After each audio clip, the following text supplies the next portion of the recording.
Excel सीखना चाहते हो और फॉर्मूले देख के कंफ्यूज होते हो तो ये वीडियो आपके लिए है। मैं आकाश और मैं आपको बताऊंगा टॉप 10 फंक्शंस जो कि बिगनर्स को आने चाहिए। चलिए एक्सपर्ट बनने के लिए एक स्टेप हम आगे बढ़ाते हैं। और यहाँ पे मैंने ऑल्ट प्लस इक्वल को क्लिक करा, अंदर एंटर करा। सिमिलर मान लो मैं इसमें से एक किसी भी चीज को डिलीट कर देता हूँ और तब मैं जाके ऑल्ट इक्वल करता हूँ तो मेरा ऑल्ट इक्वल खाली इतनी ही रेंज में होगा। प्रोडक्ट में हमारी एवरेज कितने की टोटल सेल हुई है वो काउंट करने के लिए हम यहाँ पे एवरेज फंक्शन का यूज करते हैं।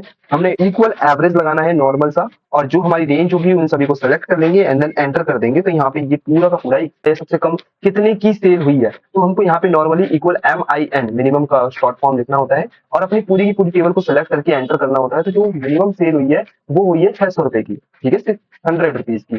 सेम अगर मेरे को मैक्सिमम हाई वैल्यू देखनी है कि मेरी इस बार कितनी हाई वैल्यू सेल हुई है तो उसके लिए हम यहाँ पे मैक्स का यूज करेंगे एंड ब्रैकेट का ओपन करेंगे और दोबारा से हम इसी टेबल को सिलेक्ट करके एंटर कर देंगे। और यहाँ पे इस फंक्शन की एक अलग खासियत होती है, जैसे कि यहाँ पे मैंने इसमें काउंट फंक्शन लगाया और यहाँ से लेके यहाँ तक को सिलेक्ट करके एंटर कर दिया तो ये सिर्फ 7 आंसर दे रहा है। क्यों? क्योंकि इसने ये और ये और ये मतलब कि एन वाले को नहीं काउंट करा। इसका काउंट का क्या काम करेगा कि वो नंबर हो चाहे उसके बीच में अल्फाबेट्स हो, बस सेल में कुछ लिखा हुआ होना चाहिए। अगर सेल में कुछ लिखा है तो उन सभी का ये आंसर देगा। या फंक्शन लगाएंगे, इसमें लगाएंगे इक्वल इफ, ब्रैकेट को ओपन करेंगे, सेलेक्ट करेंगे दिस वैल्यू, ये टोटल हमारा जो है लॉजिकल टेक्स्ट जो हम यूज करेंगे वो ये लेंगे एंड देन हम यहाँ पे लगाएंगे ग्रेटर देन 25, जो हमारी इसके अंदर रेंज दी गई है कि इससे ज्यादा अगर वैल्यू खरीदी गई है तो इसमें क्या हो, इस वाले अमाउंट से माइनस हो जाए कितना 10%, माइनस हो जाएगा कितना 10% इसमें माइनस हो जाएगा।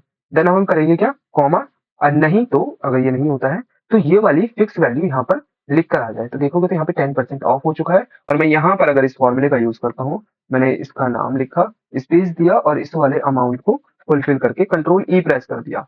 अब इसकी मदद से देखो यहाँ पे मेरे को कोई फॉर्मूला लगाना नहीं पड़ा, कुछ भी नहीं करना पड़ा। दोनों टेक्स्ट, एक टेक्स्ट था एक नंबर था, दोनों के दोनों मर्ज होकर यहाँ पर जो डेट होती है जिस दिन जो आज के दिन की डेट होगी मेरी, वो डेट यहाँ पे शो हो जाए। फंक्शन आपको क्या काम करता है, डेट एंड टाइम आपको दोनों निकाल कर दे देगा।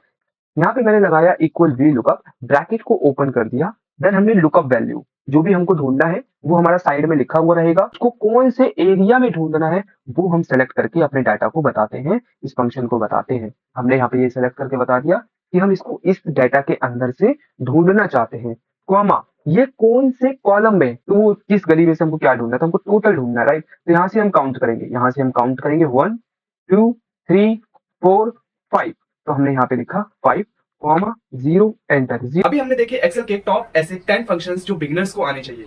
ऐसे ही फॉर्मूलोज के लिए आप हमको सब्सक्राइब कर सकते हैं और कमेंट करके ये बताएं कि आपको कौन सा फॉर्मूला ज्यादा अच्छा लगा।